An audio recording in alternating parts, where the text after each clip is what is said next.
ইব্রাহিম আলাইহিস সালাতু ওয়াস সালামকে চেনা লাগবে। কেন চেনা লাগবে? কারণ আমার আপনার যেই ধর্ম, এই ধর্মের মধ্যে অসংখ্য বিধান আছে যেটা হযরত ইব্রাহিম আলাইহিস সালাতু ওয়াস সালামের থেকেই শুরু হয়েছে। আসসালামু আলাইকুম ওয়া রাহমাতুল্লাহ। আলহামদুলিল্লাহ আলহামদুলিল্লাহ নাহমাদুহু ওয়া নাস্তাঈনুহু ওয়া নাস্তাগফিরুহু ওয়া নু'মিনু বিহি ওয়া নাতাওয়াক্কালু আলাইহি ওয়া নাউযু বিল্লাহি মিন শুরুরি আনফুসিনা ومن سيئات أعمالنا من يهدي الله فلا مضل له ومن يضلله فلا هادي له وأشهد أن لا إله إلا الله وحده لا شريك له وأشهد أن محمدا عبده ورسوله أرسله بالحق بشيرا ونذيرا وداعيا إلى الله بإذنه وسراجا منيرا فقد قال الله تعالى في كلامه المجيد وفي فرقان الحميد بسم الله الرحمن الرحيم ولو أن أهل القرى آمنوا واتقوا لفتحنا عليهم بركات من السماء والأرض وقال رسول الله صلى الله عليه وسلم طلب العلم فريضة على كل مسلم صدق الله المولانا العظيم وصدق رسوله الكريم ونحن ذلك من الشاهدين والشاكرين شكرا محمد الدور الشريف كريم اللهم صل على محمد وعلى آل محمد كما صليت على إبراهيم وعلى آل إبراهيم إنك حميد مجيد اللهم بارك على محمد وعلى آل محمد كما باركت على إبراهيم وعلى آل إبراهيم إنك حميد مجيد الحمد لله মহিয়ান গরিয়ান রব্বুল আলামিনের দরবারে লাখ কোটি শুকরিয়া যে মহান আল্লাহ রব্বুল আলামিন আজকের বারোবাকিয়া চৌহালিপাড়া বাইতুল নূর জামে মসজিদ কমিটি ও এলাকাবাসীর উদ্যোগে আয়োজিত এই মুফতি মাহফিল জান্নাতের বাগানের মধ্যে বসার জন্য তৌফিক দিয়েছেন। সকলেই করেন এই কালিমাতুশ শুকর আলহামদুলিল্লাহ। লক্ষ কোটি দরুদ বর্ষিত হোক বিশ্ব মানবতার মুক্তি দূত রাসূল আকরাম সাল্লাল্লাহু আলাইহি ওয়াসাল্লামের উপর, যার শান ও মান আলোচনা করে শেষ করার মতো না। আমার পূর্বে বড় ভাই আলোচনা করতেছিলেন, তো এই নবীর উপরে মহব্বতের সাথে সকলেই দরুদ করি সাল্লাল্লাহু আলাইহি ওয়াসাল্লাম। মুহতারাম হাজির, আজকের এই মাহফিলে আলোচকদের যে লিস্ট অনেক লম্বা লিস্ট, এই জন্য লিস্ট যেহেতু লম্বা তাহলে সময় কম, কি বলেন? আর আলোচকের লিস্ট যদি কম থাকতো তাহলে সময়টা বেশি থাকতো।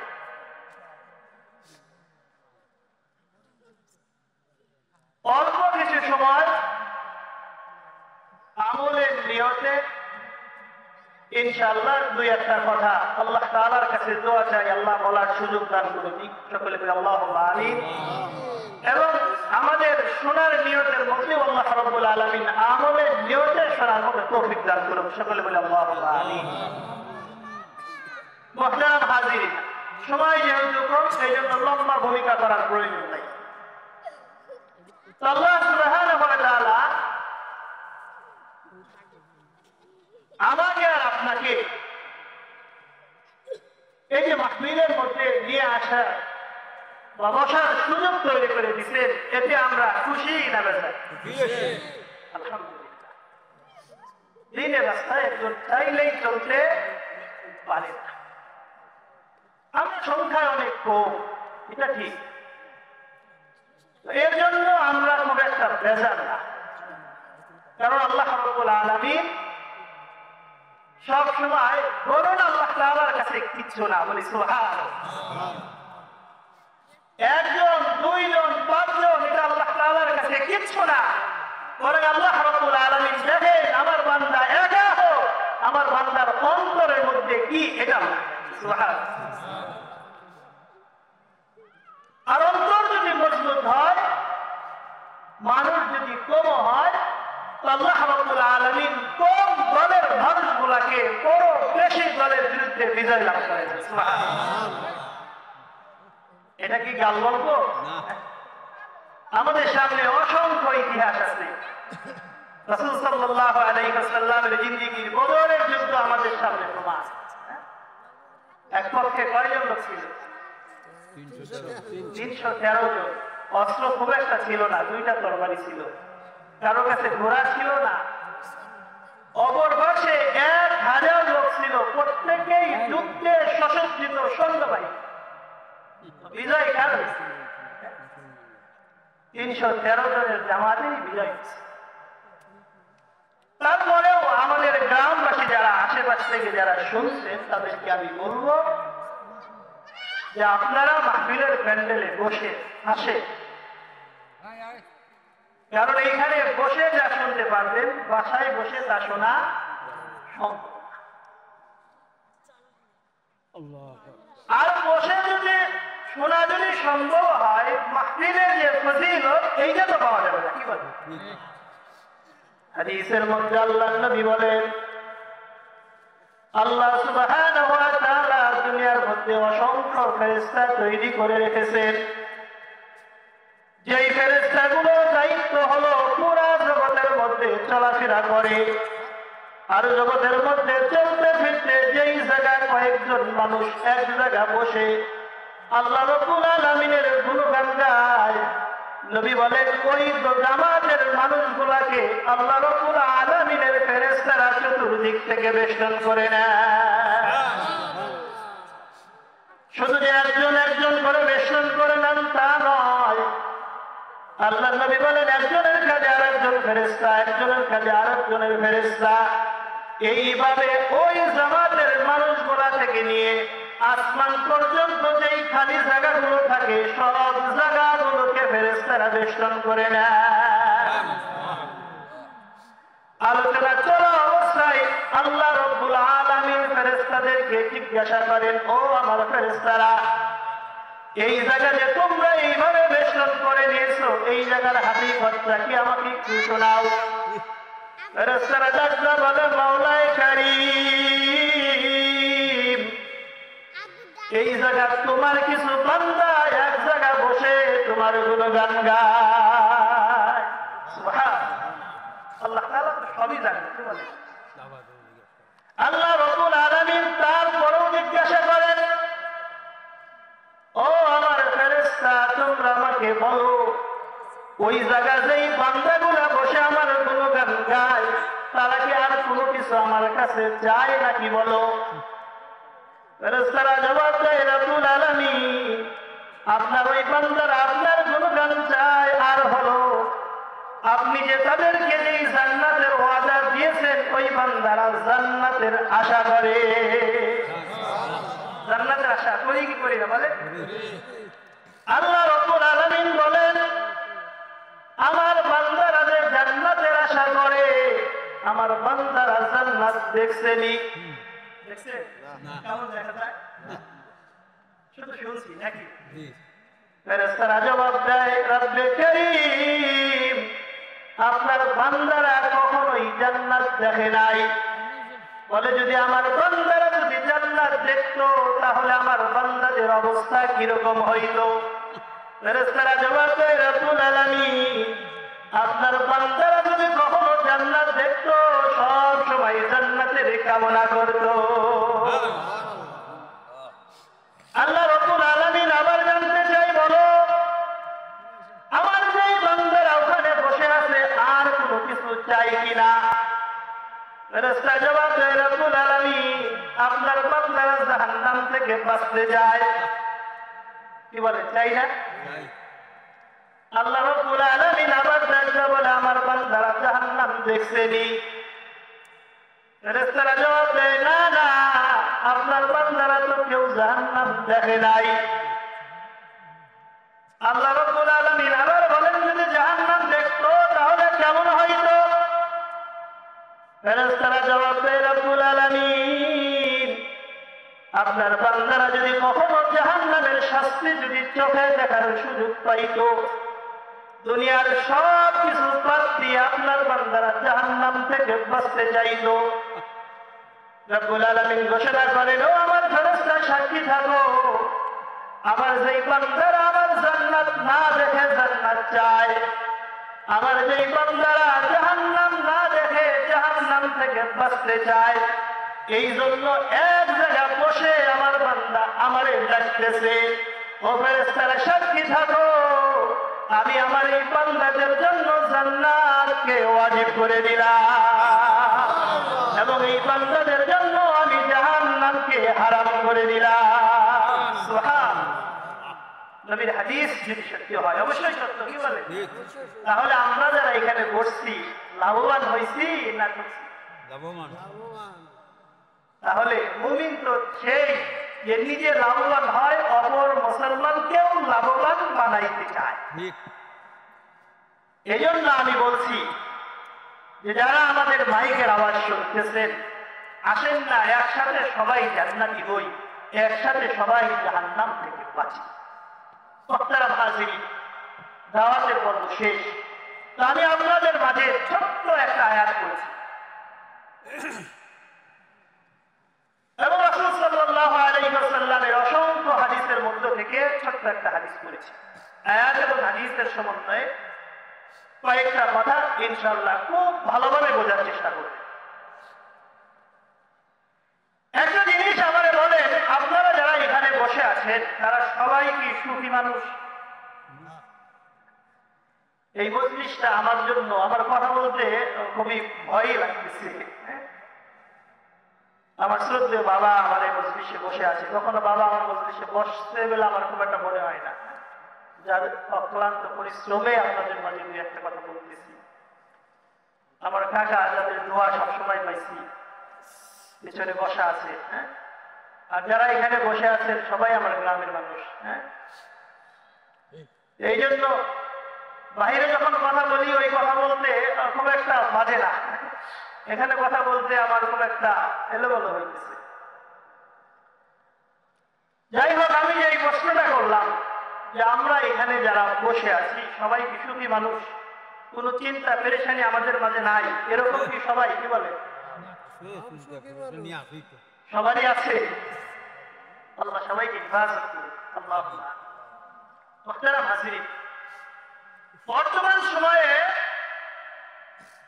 একটা জিনিসের বড় অভাব, যেই জিনিসটা হলো সুখ শান্তি, যাকে আরবিতে যদি বলি বরকত। কি বলি বলেন ভাই? বরকত। আমি আর আপনি বরকতের ব্যাপারে সবসময় দোয়া করি।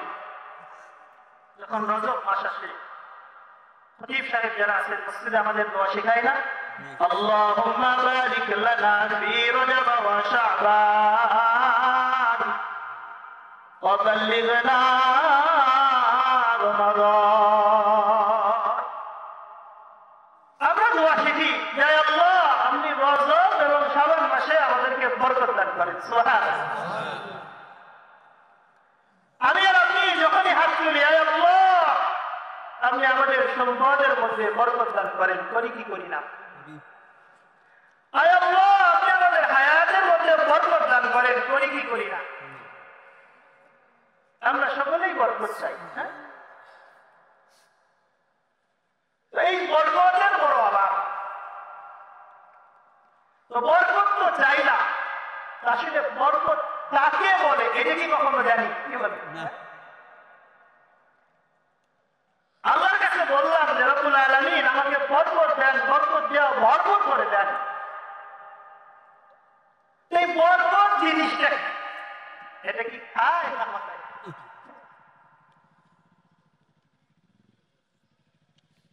আজকে ইনশাআল্লাহ এই কথাটা আমরা বোঝার চেষ্টা করবো, বরকত জিনিসটা।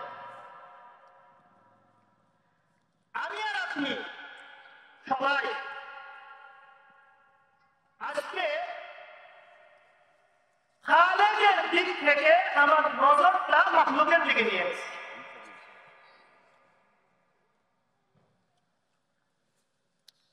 বস্তুগত জিনিসকে আমি আর আপনি বেশি বিবেচনা করি, যেটা কিছুক্ষণ আগে আমি বললাম যে আমরা এখানে মানুষ কিন্তু বেশি না, কিন্তু আল্লাহ তাআলার কাছে দাম বেশি রাখো।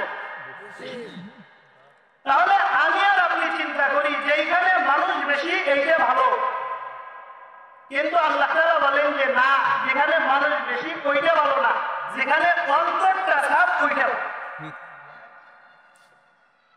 আমি আর আপনি মনে করি আমার যদি অনেকগুলা যদি টাকার যদি আমি মালিক হয়ে যাই, তাহলে আমি দুনিয়ার মধ্যে সবচেয়ে বড় সুখী মানুষ হইতে পারবো। আমি আর আপনি চিন্তা করি আমি যদি একটা বড় বড় যদি একটা অট্টালিকা বানাই, বড় বড় একটা যদি বিল্ডিং যদি আমি আর আপনি দেই, তাহলে আমি চিন্তা করি এই বিল্ডিং এর মধ্যে যদি আমি ঘুমাই, আমার ঘুমটা অনেক স্বাদের একটা ঘুম হবে, সুন্দর একটা ঘুম হবে। কথা বলেন ঠিক কিনা? কিন্তু এরকম অনেক মানুষ আমি আর আপনি দেখতে পারবো অনেক বড় অট্টালিকার মালিক হয়েছে, 10 তলা 20 তলা বিল্ডিং এর মালিক হয়েছে, 10 তলা বিল্ডিং এর উপরে এসি করা রুমের মধ্যে ঘুমায়, কিন্তু ওই ব্যক্তির চোখের মধ্যে ঘুম আসে না। এরকম মানুষ আছে না নাই? আলহামদুলিল্লাহ, ইতিমধ্যে আমাদের মাহফিলের সম্মানিত সভাপতি সাহেব জনাব আলহাজ মোহাম্মদ আখতার হোসেন খান সাহেব আমাদের মাঝে উপস্থিত হয়েছেন, এবং আমাদের আজকের মাহফিলের প্রধান উপদেষ্টা জনাব মোহাম্মদ গোলাম মোস্তফা মুন্সি আমাদের মাঝে উপস্থিত হয়েছেন, এবং বিশেষ অতিথিবৃন্দ যারা আছে সবাই আমাদের মাঝে উপস্থিত হয়েছেন। আমরা তাদেরকে মাহফিলের পক্ষ থেকে মোবারকবাদ জানাই। আপনাদেরকে মঞ্চে এসে বসার জন্য অনুরোধ করছি। একটু জিকির করি লা ইলাহা ইল্লাল্লাহ, লা ইলাহা ইল্লাল্লাহ, লা ইলাহা ইল্লাল্লাহ,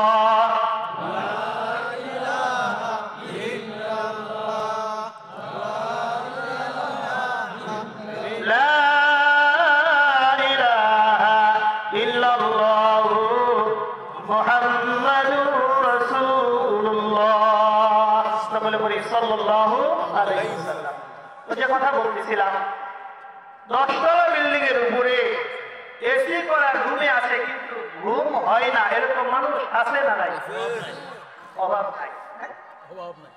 আবার অনেক মানুষ দেখতে পাই রাস্তার পাশে এক পাশ দিয়ে গাড়ি যাইতেছে, হুইসেল বাজায় যাইতেছে, রাত্রে কিছু খাবার সুযোগ হয়েছে বা হয় নাই তাও জানি না, আল্লাহর বান্দা অতি শান্তির মধ্যে ঘুমায়, এমন মানুষ আছে না নাই? তাহলে এখন বলেন তো কোন মানুষটা সুখী? যেই মানুষটা আরামে ঘুমায় ওই মানুষটাই তো সুখী নাকি? খুব ভালো করে বুঝবেন, আমি আপনাদেরকে বুঝাইতে চাইতেছি সুখ বিল্ডিং এর সাথে সম্পর্কিত না, আবার সুখ গরিবের কুড়ে ঘরের সাথেও না। আল্লাহ রাব্বুল আলামিন যদি কোন বান্দার মধ্যে যদি বরকত দিয়া যদি ভরপুর করে দেয়, বরকত দিয়া যখন ভরপুর হয়ে যায়, আল্লাহ ওই বান্দা 10 তলার মধ্যেও সুখ পায়, আবার যদি বরকত হয় আল্লাহর বান্দা পুরে ঘরের মধ্যে সুখ পায়। আর যখন আল্লাহ রাব্বুল আলামিনের বরকত যখন থাকবে না, বরকত না থাকার দরুন ওই ব্যক্তি 10 তলার উপরে এসি করা রুমের মধ্যে ঘুমাইলে সে সুখ পাবে না। আবার যখন বরকত থাকবে না, পুরে ঘরের মধ্যেও ওই ব্যক্তি সুখ পাবে না। মূল কথা, যদি আমি আপনি সুখী হইতে চাই তাহলে আল্লাহ রাব্বুল আলামিনের বরকত ছাড়া কোনো উপায় নাই। বরকত এমন একটা জিনিস, খুব ভালো করে বুঝবেন। বরকত এমন একটা জিনিস, বরকত যদি বান্দার যদি সম্পদের মধ্যে প্রবেশ করে, সম্পদের মধ্যে বরকত প্রবেশ করার কারণে ওই বান্দার সম্পদ যেই কাজের মধ্যেই ব্যয় হয় ওই কাজের মধ্যেই বান্দা উপকৃত হয়। বান্দার যদি সম্পদ মালের মধ্যে যদি ঢোকে, ফসলের জমির মধ্যে যদি সম্পর্ক যদি ঢুকে যায়, ওই ফসলের জমির মধ্যে বান্দা যা আবাদ করবে আল্লাহ তাআলা তার মধ্যেই ভরপুর কামিয়াবি দান করবেন। অনেক মানুষ আছে, খুব ভালো করে বুঝবেন, বিবাহের মধ্যে যদি বরকত যদি হয়, আল্লাহ রাব্বুল আলামিন বিবাহের ব্যাপারে বলা হয়েছে লিয়াসকুনু আলাইহা। আল্লাহ রাব্বুল আলামিন বিবাহ এই জন্য দিয়েছেন যাতে করে স্বামী তার ঘরের মধ্যে গিয়ে শান্তি পায়। যদি কখনো এরকম হয়, কোন পুরুষ যদি বলে যে না না আমার বাড়ির মধ্যে চাইতে বাইরে থাকলে আমার ভালো লাগে, এরকম পুরুষ আছে না নাই? অসংখ্য পুরুষ বলে না বাড়ির মধ্যে গেলে আমার ভালো লাগে না। তাহলে বুঝা যাবে ওই ব্যক্তির বিবাহের মধ্যে যেই বরকতের কথা ছিল ওই বরকত নাই। অনেক মানুষ আছে বরকত আছে, সন্তান তার কথা শোনে না, সন্তানের সাথে তার ঝগড়া লাগে। তার মানে বোঝা যায় আল্লাহ রাব্বুল আলামিন সন্তানের মধ্যে যেই বরকতের ওয়াদা করেছেন ওই ব্যক্তি সন্তানের বরকত পায় নাই, এই জন্য তার সন্তানের মধ্যে সুখ নাই। মোট কথা আমি এটা বুঝাইতে চাইতেছি, বরকত হল আল্লাহ রাব্বুল আলামিনের এমন একটা গর্বন সৌনিক, বান্দার যখন বরকতে যখন ভরপুর হয়ে যাবে ওই বান্দার সকল ক্ষেত্রে কামিয়াবি দেখা দেবে। কথা কি বিশ্বাস হয়? বরকত যখন নিজের মধ্যে যখন বরকত এসে যাবে, ওই বান্দা যখন যেদিকে যাবে তো তার দিনের মধ্যেই এক ধরনের প্রশান্তি বিরাজ করবে। তো আমি এতক্ষণ তো বললাম, তো কথা হলো আমি শুরুতে যেটা বলছিলাম যে আজকে আমরা জানবো যে বরকত আসলে কাকে বলে। ইতিহাস সাক্ষ্য দেয় আল্লাহ রাব্বুল আলামিন কালামে পাকের মধ্যে বলেছেন, শুধু আমি আর আপনি আল্লাহ রাব্বুল আলামিন সাধারণ বান্দা হয়ে নয়, বরং আম্বিয়া আলাইহিস সালাতু ওয়াস সালাম পর্যন্ত সব সময় বরকতের দোয়া করছেন। সুবহানাল্লাহ। খুব ভালো করে বুঝবেন, আল্লাহর এক বান্দা আল্লাহ রাব্বুল আলামিনের কাছে হাত তুলে দোয়া করতেছেন, রাব্বুল আলামিন আপনি আমার রিজিকের মধ্যে বরকত দান করেন। কিসের মধ্যে? আয় আল্লাহ আপনি আমার রিজিকের মধ্যে বরকত দান করেন। পাশে এক ব্যক্তি বসা, বলতেছে ভাই তুমি এভাবে কেন দোয়া করছো? তুমি তো আল্লাহ রাব্বুল আলামিনের কাছে রিজিক চাইতে পারো যে রাব্বুল আলামিন আপনি আমার রিজিক দান করেন। কি দান করেন? খুব ভালো করে বুঝবেন, ছোট ছোট কথা মনে রাখার চেষ্টা করবেন। দুইটা দোয়া, একটা হলো আয় আল্লাহ আপনি আমাকে রিজিক দান করেন, আর একটা হলো আয় আল্লাহ আপনি আমাকে রিজিকের মধ্যে বরকত দান করেন। দুইটা কি এক না ভিন্ন? পাশের ব্যক্তি বলতেছে যে ভাই আল্লাহ রাব্বুল আলামিনের কাছে রিজিকে বরকত কেন চাও? তুমি তো আল্লাহ রাব্বুল আলামিনের কাছে সরাসরি রিজিক চাইতে পারো। আল্লাহর বান্দা ডাকদা বলে ভাই তুমি বোঝো নাই, শুধু আমি নয় আল্লাহ রাব্বুল আলামিন পৃথিবীর শুরু থেকে নিয়ে শেষ পর্যন্ত যত মাখলুক পৃথিবীতে পাঠাইবেন সব মাখলুকের রিজিকের দায়িত্ব আমার আল্লাহ নিজেই নিয়ে রেখেছেন। তো আল্লাহ রাব্বুল আলামিন যেহেতু দায়িত্ব নিজেই নিয়ে রেখেছেন, সেটা আর চাওয়ার কি আছে? বরং রিজিক তো আল্লাহ রাব্বুল আলামিন আমার এমনিতেই দিবেন, বরং আমার যেই জিনিস দরকার সেটা হলো বরকত। আমি আল্লাহ রাব্বুল আলামিনের কাছে এই বরকতটা চাইতেছি। সুবহানাল্লাহ। তো এই বরকত হলো দুই ধরনের হতে পারে। একটা হলো আমি আর আপনি যেটা বুঝি, অর্থাৎ গণনাটা ভালো বুঝি, কি বলেন? আমরা সবাই বুঝি 10 টাকার চাইতে 15 টাকা বেশি, 15 টাকার চাইতে 20 টাকা বেশি। তো বরকতের প্রথম ধাপ এটা হতে পারে যে আল্লাহ রাব্বুল আলামিন সংখ্যায় বাড়ায় দিবেন, এটা এক ধরনের বরকত। দুই নম্বরে আরেকটা বরকত হলো সংখ্যায় বাড়াবে না, সংখ্যা ওটাই থাকবে, বরং ওই সংখ্যার দ্বারাই বেশি কাজ আদায় হবে, এটা একটা বরকত।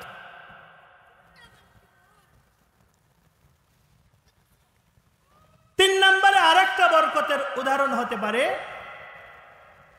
যেইখানে সম্পদ নষ্ট হওয়ার কথা ছিল আল্লাহ তাআলা সেই বিপদী বান্দাকে দিবে না। আল্লাহ তাআলা কি করবে না? বিপদী বান্দাকে দিবে না, এটাও একটা বরকত। একজনের অসুখ হয়েছে, অসুখ হয়া এমনও অবস্থায় এমনও মানুষকে দেখছি সম্পদ যে বিক্রি করবে সেই বিক্রি করার সময়টাও তার নাই, এরকম ঘটনা ঘটে কিনা? আমার মাদ্রাসার এক অভিভাবক রাশেদ ভাই, উনি গত কয়েকদিন আগে আমারে বলতেছে যে হুজুর ধন সম্পদের কথা আর হুজুর কি বলবো, আমার আব্বার অসুস্থ হয়েছিল, হাসপাতালে নিয়েছিলাম, তো ডাক্তার আমার সাথে কথা বলতেছে, এই 2 সেকেন্ডের মোয়ামেলা, আমারে শুধু বলতেছে হার্টের ব্লক, যে আপনার বাবার 90% ব্লক হয়ে গেছে, এখন অপারেশনে নিব কি নিব না, হ্যাঁ এবং না। যদি আমি একটু বলছি যে আমারে 5টা মিনিট সময় দেন, তাহলে এই রোগীর চেঞ্জ আর এক রোগী উঠান, মোয়ামেলা হইতেছে অপারেশনের, সেখানে 8-10 লাখ টাকা খরচ লাগবে, 1 সেকেন্ডের মোয়ামেলা, নাই ইয়েস বলতে হবে নাই নো বলতে হবে, ডাক্তারের সে সময় নাই। বলেন তো এই যে সম্পদ আপনি 5 সেকেন্ডের মধ্যে ইয়েস নো বলে দিলাম, একটা সম্পদ আমার আছে, এটা কি 5 সেকেন্ডে বেচা সম্ভব? তো ওই ডাক্তারকে টাকা দিবে কোত্থেকে? তাহলে বরকতের একটা প্রকার হলো আল্লাহ রাব্বুল আলামিন বান্দাকে এমন কোন রোগ দিবে না যাতে করে তার সম্পদ নষ্ট হয়। যে কথা বলতেছিলাম, আমি আর আপনি তো আল্লাহ তাআলার কাছে বরকতের দোয়া করাই লাগবে, কিন্তু আল্লাহ রাব্বুল আলামিনের যতগুলো আম্বিয়া আলাইহিস সালাতু ওয়াস সালাম দুনিয়ার মধ্যে আসছেন, সমস্ত আম্বিয়া কেরাম আলাইহিমুস সালাতু ওয়াস সালাম আল্লাহ রাব্বুল আলামিনের কাছে বরকতের দোয়া করছেন, আয় আল্লাহ আপনি আমাদেরকে বরকত দান করেন, আয় আল্লাহ আপনি আমাদেরকে বরকত দান করেন। আল্লাহ রাব্বুল আলামিনের একজন জলিলুল কদর নবী, যার নাম হলো সাইয়্যিদুনা ইব্রাহিম আলাইহিস সালাতু ওয়াস সালাম, চেনেন কিনা আপনারা? চেনেন সবাই? না দেখলেও চিনি, কি বলেন? হ্যাঁ, না দেখলেও চিনি, জাতির পিতা মিল্লাত আবিকুম ইব্রাহিম। ইব্রাহিম আলাইহিস সালাতু ওয়াস সালামকে চেনা লাগবে। কেন চেনা লাগবে? কারণ আমার আপনার যেই ধর্ম, এই ধর্মের মধ্যে অসংখ্য বিধান আছে যেটা হযরত ইব্রাহিম আলাইহিস সালাতু ওয়াস সালামের থেকেই শুরু হয়েছে। ইব্রাহিম আলাইহিস সালাতু ওয়াস সালামের উপাধি কি জানেন? খলিলুল্লাহ, আল্লাহ তাআলার বন্ধু। একজন মানুষ তো বন্ধু এমনি এমনি হয় না, এমনি এমনি হয়, নানা ঘাট প্রতিঘাত পের হয়ে গিয়ে পাড়ি দেওয়ার পর তার সাথে বন্ধুত্বর ঘোষণা আসে। আল্লাহ রাব্বুল আলামিন নিজেই বলেন, ওয়াইযিব তালা ইব্রাহিম রাব্বুহু বিকালিমাতিন ফাতাম্মাহুন্না, যে আল্লাহ রাব্বুল আলামিন তার বান্দা তার নবী ইব্রাহিমকে বেশ কিছু বিষয় দিয়ে পরীক্ষা নিছেন এবং ইব্রাহিম আলাইহিস সালাতু ওয়াস সালাম সেই পরীক্ষায় পাশ করছেন। সুবহানাল্লাহ। ইব্রাহিম আলাইহিস সালাতু ওয়াস সালাম জীবনে কতটা পরীক্ষা দিয়েছেন জানেন? বড় বড় 3টা পরীক্ষা দিয়েছেন। কয়টা পরীক্ষা? 1 নাম্বার পরীক্ষা, সাইয়্যিদুনা ইব্রাহিম আলাইহিস সালাতু ওয়াস সালাম যখন দ্বীনের দাওয়াত দিতেছিলেন, নমরুদ ইব্রাহিমকে যখন আটক করলেন, আগুনের মধ্যে ফেলে দিবেন, ঘটনা সবাই জানেন, কি বলেন? এত বড় বিশাল আগুনের অগ্নিকুণ্ড জ্বালানো হয়েছে। কিতাবের মধ্যে আসছে হযরত ইব্রাহিম আলাইহিস সালাতু ওয়াস সালামকে আগুনের মধ্যে ফেলে দিবেন, ধাক্কা দিয়ে ফেলে দিবেন, এটা সম্ভব না। অনেক দূর থেকে আগুনের আঁচ আসে, অনেক দূর থেকে চামড়াগুলো পড়ে যায়। নমরুদ তখন বুদ্ধি করলো চরকের মাধ্যমে ইব্রাহিম আলাইহিস সালাতু ওয়াস সালামকে ফেলে দিবে। ইব্রাহিম আলাইহিস সালাতু ওয়াস সালামকে যখন আগুনের মধ্যে ফেলে যখন দেওয়ার মতো উপক্রম হয়েছে, আল্লাহ রাব্বুল আলামিন আরশের উপর থেকে তার সামনে ঘটনা জানেন কি জানেন না? আল্লাহ রাব্বুল আলামিন ফেরেশতাদেরকে পাঠাইলেন, যাও যাও দেখো আমার বন্ধু কি বলে। ফেরেশতারা সে ডাক দেয়, নবী গো, আল্লাহ রাব্বুল আলামিন আমাদেরকে আপনার কাছে পাঠাইছেন, বলেন আপনার কোনো সহযোগিতার প্রয়োজন আছে কি নাই? কি বলেন, প্রয়োজন আছে কি নাই? ইব্রাহিম আলাইহিস সালাতু ওয়াস সালাম জবাব দেয়, তোমাদেরকে কে পাঠাইছে আমার কাছে? বলে রাব্বুল আলামিন আমাদেরকে পাঠাইছে আমার বন্ধুর যেন কষ্ট না হয়। ইব্রাহিম আলাইহিস সালাতু ওয়াস সালাম জবাব দেয়, আল্লাহ রাব্বুল আলামিন যে আপনাদেরকে আমার কাছে পাঠাইছে, আমাকে যে আগুনের মধ্যে ফালানো হইতেছে আল্লাহ রাব্বুল আলামিন দেখতেছেন কিনা? বলে যে হ্যাঁ আল্লাহ রাব্বুল আলামিন দেখতেছেন। তো ইব্রাহিম আলাইহিস সালাতু ওয়াস সালাম জবাব দেয়, লা হাজাতা ইলাইনা, তোমাদের কোনো প্রয়োজন আমার নাই। আমার মাবুদ আমার বন্ধু যদি আমাকে দেখে যে আমি আগুনের মধ্যে যাইতেছি, উনি যদি আমাকে আগুনের মধ্যে ফেলে দিয়ে উনি যদি খুশি হয়, তাতে আমার কোনো অসুবিধা নাই, তোমার কোনো সহযোগিতার দরকার নাই। এরপরে যখন ইব্রাহিম আলাইহিস সালাতু ওয়াস সালামকে যখন আগুনের মধ্যে ফেলেই যখন দেওয়া হলো, আল্লাহ রাব্বুল আলামিন বন্ধু হিসাবে আগুনকে ঘোষণা করলেন, কুনু সালামান আলা ইব্রাহিম, ও আগুন তুমি আমার বন্ধু ইব্রাহিমের জন্য তুমি শান্তিদায়ক হয়ে যাও। সুবহানাল্লাহ। তো হযরত ইব্রাহিম আলাইহিস সালাতু ওয়াস সালাম পরীক্ষায় পাশ করলেন। 2 নম্বরে পরীক্ষা, বুড়া বয়সে আল্লাহ রাব্বুল আলামিন একটা সন্তান দান করলেন, নাম হলো ইসমাইল। সন্তান একজনের কাছে প্রিয় জিনিস, ভালোবাসার জিনিস, এর চাইতে ভালোবাসা আর কিচ্ছু না। আগে বুঝি নাই, বাবা এখানে আমার আছে, আগেই বলছি। এখন আল্লাহ যখন সন্তান দিছে, তখন আসলে এখন বুঝে আসে যে সন্তান বাবার কাছে মায়ের কাছে কি। কি বলেন? সন্তানের লাশ এর চাইতে ভার জিনিস, কঠিন জিনিস আর নাই।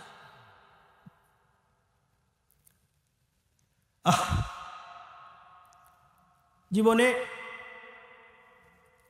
বহু জানাজা পড়াইছি, আল্লাহ পড়ানোর সুযোগ দিছে, ছাত্র জীবন থেকেই পড়াইছি। 2টা জানাজা আমাকে খুব কষ্ট দিছে, মনে হইলেই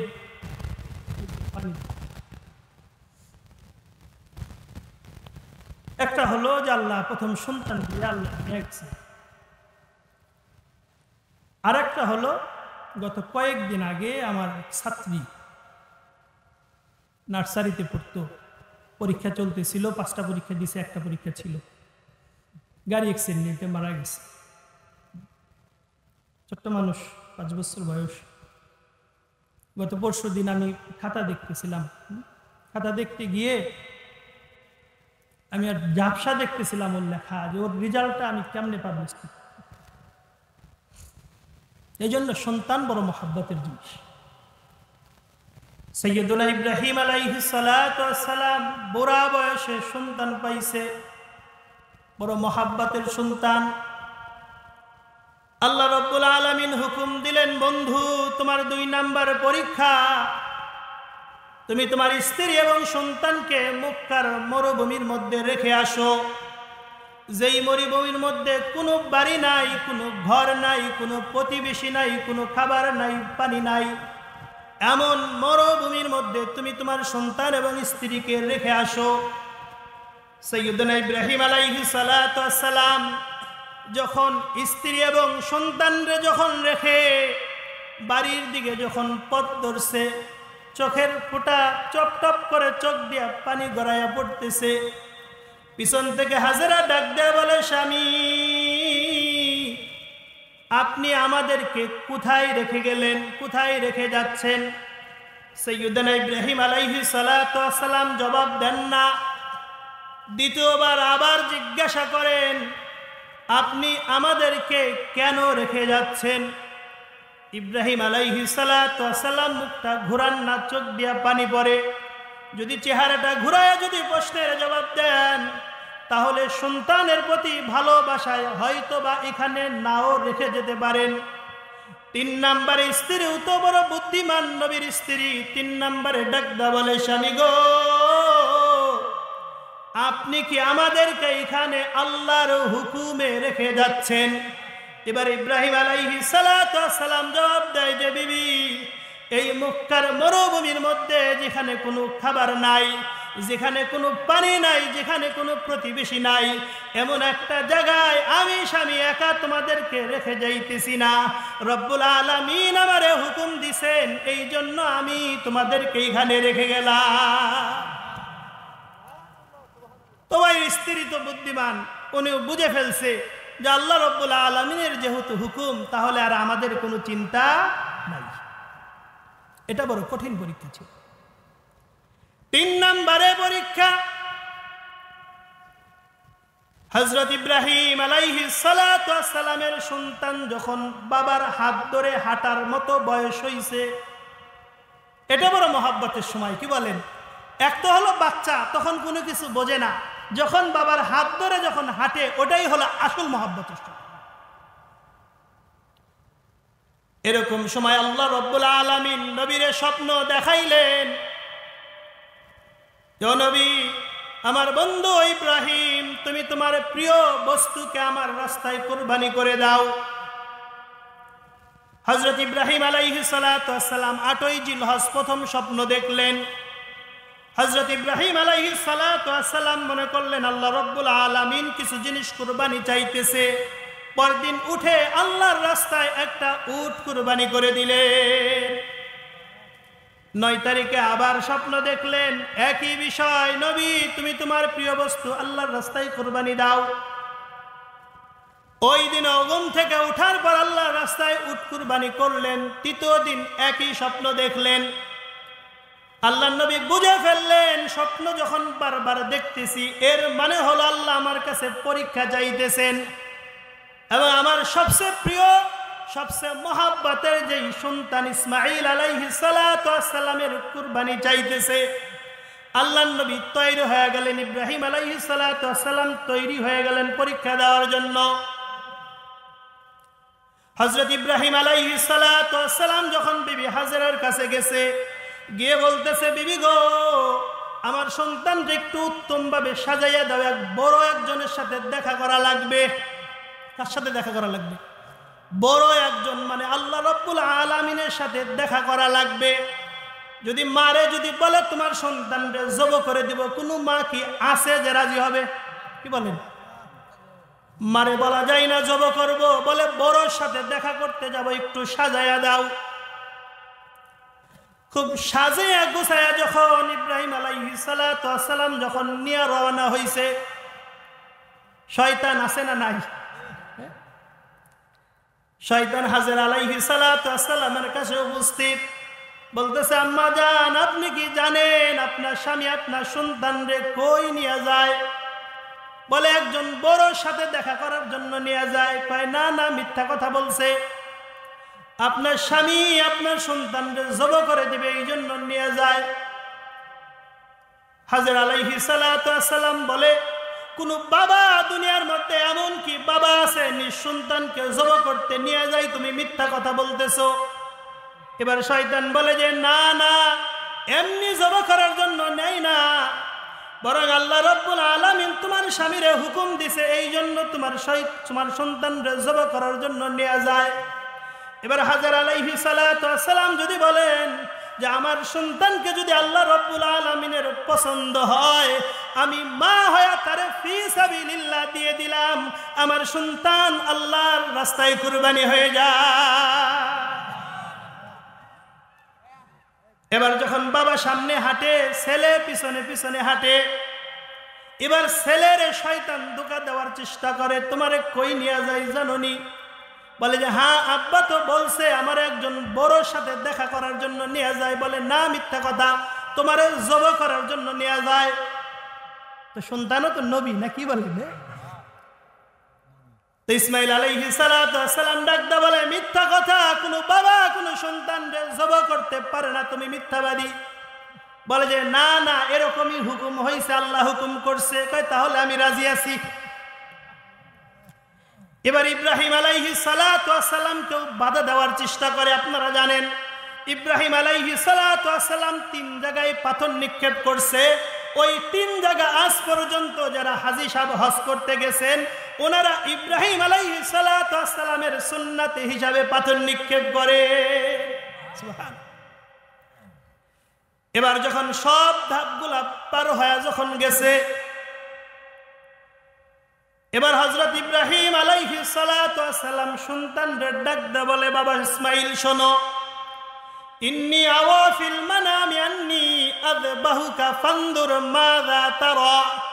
বাবারে শোনো, আমি রাত্রিবেলা স্বপ্ন দেখছি আমি তোমারে আল্লাহর রাস্তায় জবাই করে দিতেছি, তুমি কি বলো?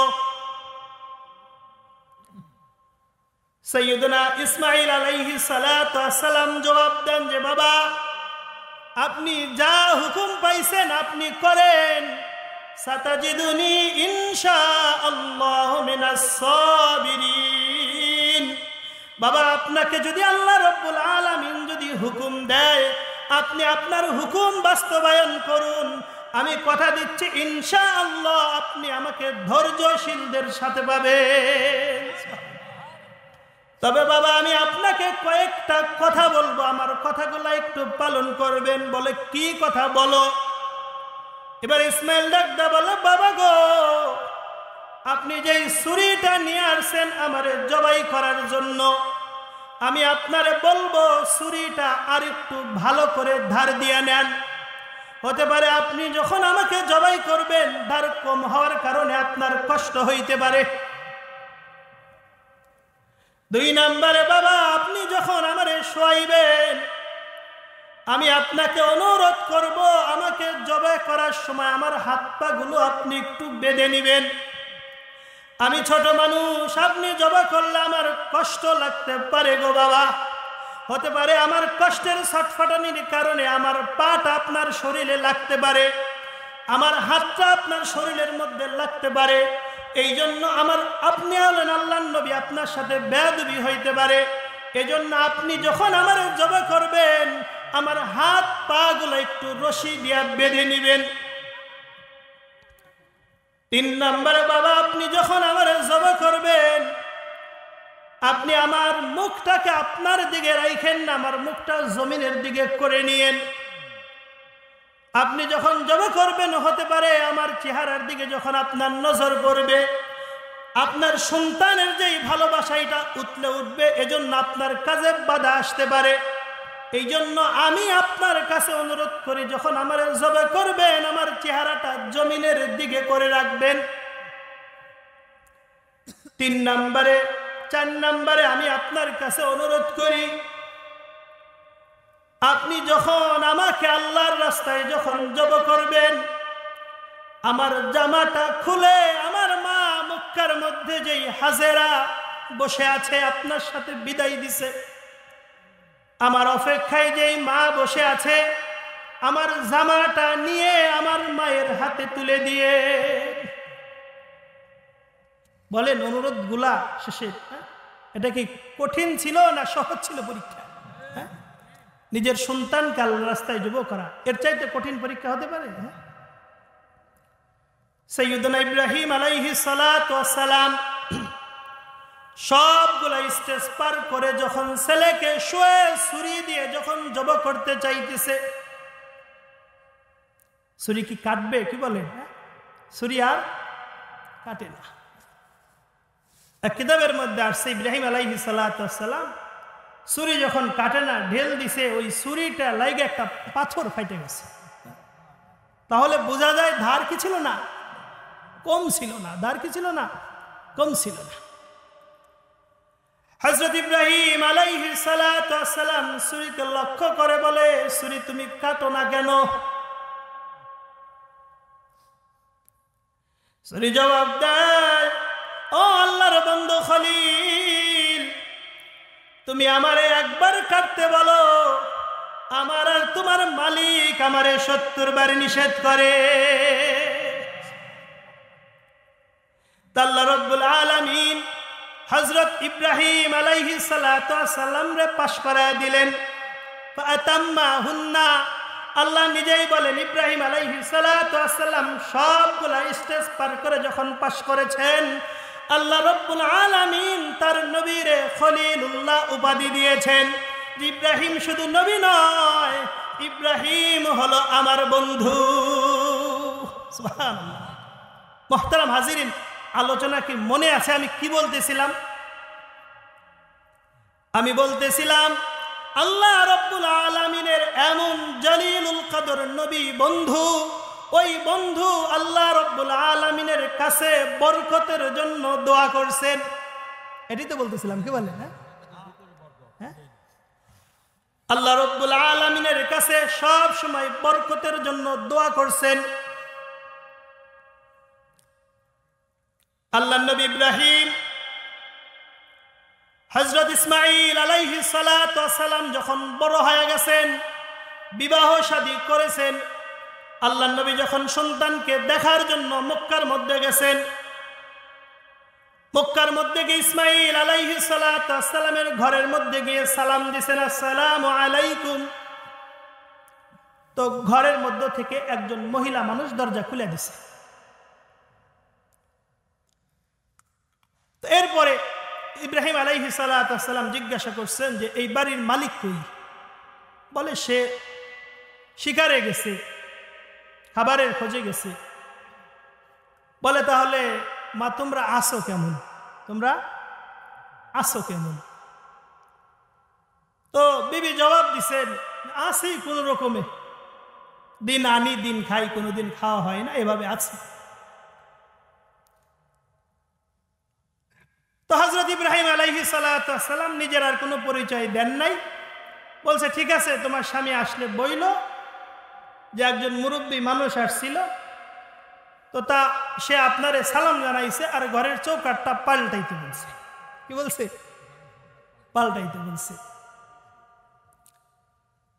ইব্রাহিম হযরত ইসমাঈল আলাইহিস সালাতু ওয়াস সালাম যখন ফেরত আসছে, বলছে যে আজকে একজন মুরব্বী আসছিল, আপনারে সালাম জানাইছে আর যাওয়ার সময় আমারে বলছে ঘরের চৌকাঠটা পাল্টাইতে। তো ইসমাঈল আলাইহিস সালাতু ওয়াস সালাম তো বুঝে গেছেন, কি বলেন? তো বলছে বিবি তুমি বোঝো নাই, যেই মানুষটা আসছিলেন উনি আমার আব্বা, আর যেই কথা বলে গেছে তোমারে বিদায় করার জন্য বলছে। এরপরে বেশ কিছুদিন পরে আবার ইব্রাহিম আলাইহিস সালাতু ওয়াস সালাম আসছে। নতুন স্ত্রী ঘরের দরজা খুলছে, একই মুআমালা। জিজ্ঞাসা করছে যে আম্মাজান আপনারা আছেন কেমন? বলে আলহামদুলিল্লাহ, আল্লাহ আমাদেরকে ভালো রাখছেন। সুবহানাল্লাহ। তো ইব্রাহিম আলাইহিস সালাতু ওয়াস সালাম জিজ্ঞাসা করছেন যে মা তোমাদের খাবারের জিনিস কি? বলে আমাদের খাবারের জিনিস হলো গোশত এবং পানি। গোশত এবং কি? পানি। ওই জায়গায় দাঁড়িয়ে ইব্রাহিম আলাইহিস সালাতু ওয়াস সালাম দোয়া করলেন, আল্লাহুম্মা বারিক আলাইহিম ফি লাহমিহিম ওয়া মাইহিম। আয় আল্লাহ, আপনি এদের পানির মধ্যে এবং গোশতের মধ্যে বরকত দান করেন। আল্লাহর নবী কি দোয়া করলেন? আল্লাহুম্মা বারিক আলাইহিম ফি লাহমিহিম ওয়া মাইহিম। আয় আল্লাহ, আপনি এদের গোশতের মধ্যে এবং পানির মধ্যে বরকত দান করেন। তো বরকত দান করছেন কি করেন নাই? আল্লাহ রাব্বুল আলামিন এমন বরকত দান করছেন, মক্কার মধ্যে এমন বরকত দিছেন, হাজী সাহেব যারা গেছেন দেখছেন, মৌসুম নাই, ফলের মৌসুম নাই, ওই সময় আল্লাহ রাব্বুল আলামিনের খাজানাত থেকে কিভাবে যে সম্ভব মক্কার মধ্যে সব সময় সারা বছর সব ধরনের ফল পাওয়া যায়। সুবহানাল্লাহ। আল্লাহ রাব্বুল আলামিন এত খাবারের মধ্যে বরকত দিয়েছেন, মক্কা মদিনার মধ্যে আজ পর্যন্ত কখনো দুর্ভিক্ষ হয় নাই। আল্লাহ রাব্বুল আলামিন পানির মধ্যে এত বরকত দিয়েছেন, মায়ে জমজম দান করছেন, এমন পানি দান করছেন পুরা পৃথিবীর সব মানুষ সেই পানি পান করে, এরপরেও ওই পানির কোনো কমতি হয় না। সুবহানাল্লাহ। এটা হলো বরকত। সাইয়্যিদুনা আইয়ুব আলাইহিস সালাতু ওয়াস সালামের নাম তো শুনছেন, কি বলেন? বুখারীর বর্ণনা, আইয়ুব আলাইহিস সালাতু ওয়াস সালামকে আল্লাহ তাআলা অসংখ্য নিয়ামত দান করছিলেন। সুবহানাল্লাহ। আচ্ছা, আমার কথা কি বুঝতেছেন আপনারা নাকি? তাহলে উঠে যাইতেছে কে মানুষ? না বুঝলে বলবেন যে হুজুর ভালো লাগতেছে না, ভালো বক্তা নেন। আলহামদুলিল্লাহ, আমার বড় ভাই আব্দুল কাদের রেদওয়ান ভাই যথেষ্ট ভালো আলোচনা করেন। হ্যাঁ, সারা দেশেই উনি মোটামুটি আলোচনা করেন। তো আসবে ইনশাআল্লাহ, আপনাদের জন্য আলোচনা করবেন। হ্যাঁ, তো দাওয়াতের নিয়ম কি? প্রথমেই কি গোশত এনে হাজির করে নাকি? কি বলেন? হ্যাঁ, প্রথমেই যদি গোশত দিয়ে দেয় তাহলে বাকি খাবার কি খাবে? তো এই জন্য দাওয়াতের নিয়ম হলো আগে ভাজি টাজি কিছু দিয়ে খাওয়ার পরে এরপরে কি দেয়? গোশত দেয়। তো এই জন্য কিছুটা মেহনত হুজুর চলেই আসছে। দেখেন, হযরত আইয়ুব আলাইহিস সালাতু ওয়াস সালামকে যখন একদিন গোসল করতেছেন, আল্লাহ রাব্বুল আলামিন স্বর্ণ এবং রূপার বৃষ্টি দান করলেন। হযরত আইয়ুব আলাইহিস সালাতু ওয়াস সালাম এই নিয়ামতগুলোকে গুছাইতেছিলেন। আল্লাহ তাআলা বলেন, আইয়ুব, তোমারে তো আমি আরো বরকত দান করছি, এটা তুমি কেন নিছো? হাদিসের মধ্যে বলেন, হযরত আইয়ুব আলাইহিস সালাতু ওয়াস সালাম জবাব দেয়, রব্বুল আলামিন, আপনি আমারে অনেক দিবেন, ওয়ালাকিন লা গিনান আন বারকাতিক, কিন্তু আপনার বরকত থেকে তো আমি অমুখাপেক্ষী না। আপনি আমারে দিছেন ঠিক, এরপরেও যখন আপনি আমারে বরকত দিছেন আমি সব কিছু নিজের জন্য নিয়ে নিচ্ছি। সুবহানাল্লাহ। সাইয়্যিদুনা মুহাম্মাদুর রাসূলুল্লাহ সাল্লাল্লাহু আলাইহি ওয়াসাল্লাম, আমার আপনার নবী, মুহাব্বতের নবী রাসূল সাল্লাল্লাহু আলাইহি ওয়াসাল্লামের অভ্যাস ছিল যখন নাকি রাসূল সাল্লাল্লাহু আলাইহি ওয়াসাল্লামের কাছে কোনো খাবার নিয়ে আসতো, ফল নিয়ে আসতো, আল্লাহর নবী দোয়া করতেন, আল্লাহুম্মা বারিক লানা ফি সামারিনা ওয়া বারিক লানা ফি মদিনাতিনা ওয়া বারিক লানা ফি সাইনা ওয়া বারিক লানা ফি মুদ্দাতিনা। আয় আল্লাহ, আপনি আমাদের ফলের মধ্যে বরকত দান করেন। আয় আল্লাহ, আপনি আমাদের শহরের মধ্যে বরকত দান করেন। আয় আল্লাহ, আপনি আমাদের মাপের বস্তুর মধ্যে বরকত দান করেন। তো রাসূল করিম সাল্লাল্লাহু আলাইহি ওয়াসাল্লাম বরকতের জন্য দোয়া করছেন। আমি আর আপনি নামাজ পড়ি দরুদ ইব্রাহিম, আল্লাহুম্মা বারিক আলা মুহাম্মাদ ওয়া আলা আলি মুহাম্মাদ কামা বারাকতা আলা ইব্রাহিম ওয়া আলা আলি ইব্রাহিম ইন্নাকা হামিদুম মাজিদ। এই বরকতের দোয়া কিয়ামত পর্যন্ত চলবে কি চলবে না? এই জন্য যে কথা বলতেছিলাম, বরকত এমন একটা বিষয়, যেই বরকত যার মধ্যে ঢুকে গেছে ওই ব্যক্তি দুনিয়ার যেখানে যাক, যেখানে থাকুক, তার কোনো পেরেশানি নাই। ওই ব্যক্তির সব জায়গায় শুধু শান্তি আর শান্তি। তো এখন একটা প্রশ্ন আসে, হুজুর বরকত তো চিনলাম, নবীরা দোয়া করছেন, তাও আমরা শুনলাম, তো বরকত পাওয়ার কোনো রাস্তা আছে না নাই? বলেন, এটা একটা বিষয় না? কিন্তু এ বিষয়ে কি বলবো, হুজুর তো চলে আসছে, বসা রেখে কি কথা বলা যায়? তবে একটা কথা বলে যাই, হ্যাঁ, বরকত লাভের উপায় কি? আমি যে আয়াতটা বলেছিলাম, আল্লাহ রাব্বুল আলামিন বলেন, ওয়ালাউ আন্না আহলাল কুরা আমানু ওয়াত্তাকু লাফাতাহনা আলাইহিম বারাকাতিম মিনাস সামাই ওয়াল আরদ। যদি জগতের মানুষগুলা, আমার বান্দাগুলা যদি ইমানদার যদি হয়ে যায়, ওয়াত্তাকু, এবং যদি তাকওয়া যদি বান্দা হয়ে যায়, তাকওয়ালা বান্দা যদি হয়, লাফাতাহনা আলাইহিম বারাকাতিম মিনাস সামাই ওয়াল আরদ, আমি রব্বুল আলামিন কথা দিচ্ছি আসমান এবং জমিন থেকে ওই বান্দাদেরকে আমি বরকতে ভরপুর করে দিব। সুবহান। পদ দুইটা, এক নম্বরে হলো ইমানদার হওয়া, আর দুই নম্বরে হলো তাকওয়া অবলম্বন করা। ইমান তো সবাই বুঝি, টিকিট দিয়ে দিছে হুজুর শেষ করে দেন। তো তাকওয়া আসলে কি? তাকওয়া হলো দুইটা জিনিস, খুব ভালো করে বুঝবেন। তাকওয়া ইবাদতের নাম তাকওয়া না। ইবাদত এটা ভালোবাসার সম্পর্ক। আল্লাহকে যে ভালোবাসবে সে ইবাদত করবে, এবং ইবাদত করা তার দায়িত্ব। তো তাকওয়া কি? আলী রাদিয়াল্লাহু তাআলা আনহু বলে, আত-তাকওয়া হুয়া মিনাজ যামবিন, তাকওয়া বলা হয় যে গুনাহ থেকে বিরত থাকা, এটা হলো তাকওয়া। নেকির কাজ করা, এটা আল্লাহর সাথে মহব্বত। আর তাকওয়া কি? গুনাহ থেকে বিরত থাকা। তাকওয়ার লম্বা কথা আছে, বিভিন্ন ঘটনা আছে বোঝার জন্য। এবং সেই বিরত থাকা কখন? ইনদা শাহওয়াত ওয়াল লাজ্জাত, যখন বান্দার মনেও চাই, শক্তিও আছে, ওই গুনাহ থেকে বিরত থাকার নাম হলো তাকওয়া। একজন অন্ধ মানুষ, সে বলল যে আল্লাহ তাআলা শুকরিয়া, আমার চোখের কোনো গুনাহ নাই। বলেন এটা কোনো তাকওয়া হইল? আরে বাবা, ওর তো গুনাহ করার শক্তিই নাই।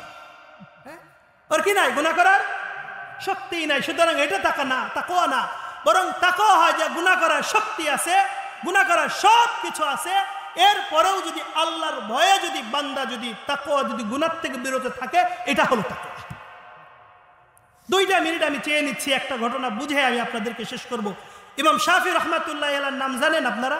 নাম শুনছেন তো? শাফি রহমাতুল্লাহি আলাইহির যুগে একজন বিচারক কাজী সাহেব, উনি একদিন বাসার মধ্যে আসছে।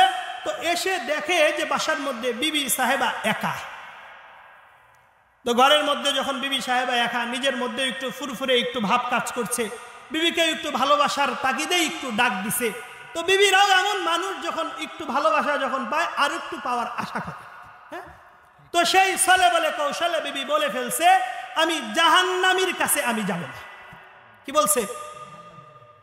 জাহান্নামীর কাছে যাব না। তো বিচারকের মধ্যে কথাটা লাগছে, কি রে আমারে জাহান্নামী বলে ফেললো। হ্যাঁ, কথাটা একটু লাগছে। লাগলে বলছে, বিবি আমি যদি জাহান্নামী হই, তোমার আমি 3 তালাক দেব।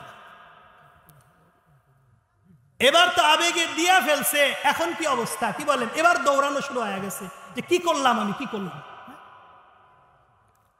এলাকার সমস্ত উলামায়ে কেরামের কাছে গেছে যে হুজুর ঘটনা এই, এখন কি মাসালা? হুজুররা বলছে যে ভাই আপনি তো জান্নাতি না জাহান্নামী, আমরা বলবো কেমনে, এটা তো আমরা জানি না। সুতরাং তালাক হয়েছে কি হয় না এটাও মাসলা আমরা দিতে পারলাম না। আপনি একটা সহি কথা হলো, আপনার জন্য উচিত বিবির সাথে আপনি আলাদা থাকেন। এটা জটিল মাসালা না? ইমাম শাফি রহমাতুল্লাহি আলাইহি তখন জীবিত। শাফি রহমাতুল্লাহি আলাইহির কাছে এই ঘটনা গেছে।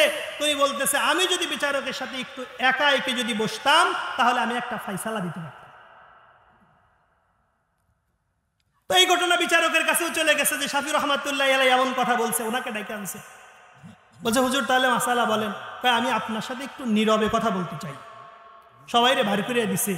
বাড়ি করে দেওয়ার পরে শাফি রহমাতুল্লাহি আলাইহি বলতেছে যে বিচারক মহোদয়, আপনি আমারে বলেন, জীবনে এরকম কোন ঘটনাকে আপনার ঘটছে, গুনাহ করার ইচ্ছা ছিল, গুনাহ করার শক্তি ছিল, এরপরেও আপনি আল্লাহকে ভয় করে ফেরত আসছেন, এরকম কোন ঘটনা ঘটছে?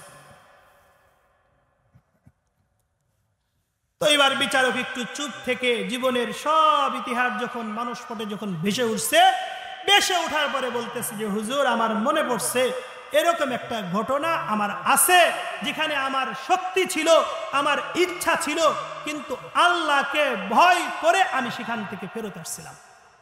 সেই ঘটনাও লম্বা আমি বলবো না, এরকম ফেরত আসছিলাম। তখন শাফি রহমাতুল্লাহি আলাইহি বলেন যে বিচারক মহোদয়, আমি ফতোয়া দিয়ে দিলাম আপনার স্ত্রী তালাক হয় নাই। সুবহানাল্লাহ। কারণ আল্লাহ রাব্বুল আলামিন বলেন, ওয়া আম্মা মান খাফা মাকাম রাব্বিহি ওয়া নাহান নাফসা আনিল হাওয়া ফাইন্নাল জান্নাতা হিয়াল মাওয়া।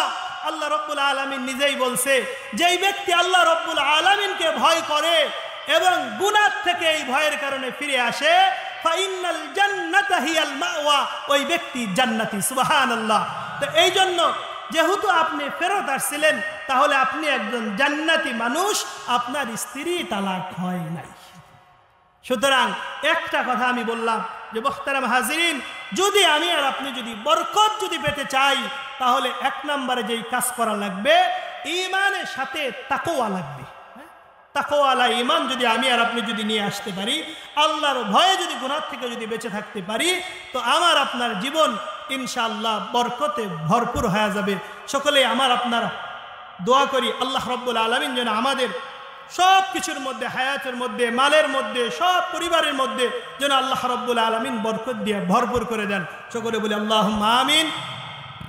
শ্রদ্ধেয় ভাইজানকে বেশ কিছু সময় বসায় রাখছি, আর বসায় রাখা ঠিক হবে না ইনশাআল্লাহ। যেহেতু আমি আপনাদের গ্রামেরই মানুষ, একই জায়গায় বাড়ি, বিভিন্ন সময় যদি সুযোগ থাকে যদি সুযোগ যদি পাই, বাকিগুলা ইনশাআল্লাহ আলোচনা করার চেষ্টা করব। আল্লাহ রাব্বুল আলামিন আমাদের সকলকে কবুল করে নিক। আসসালামু আলাইকুম ওয়া রাহমাতুল্লাহি ওয়া বারাকাতুহু।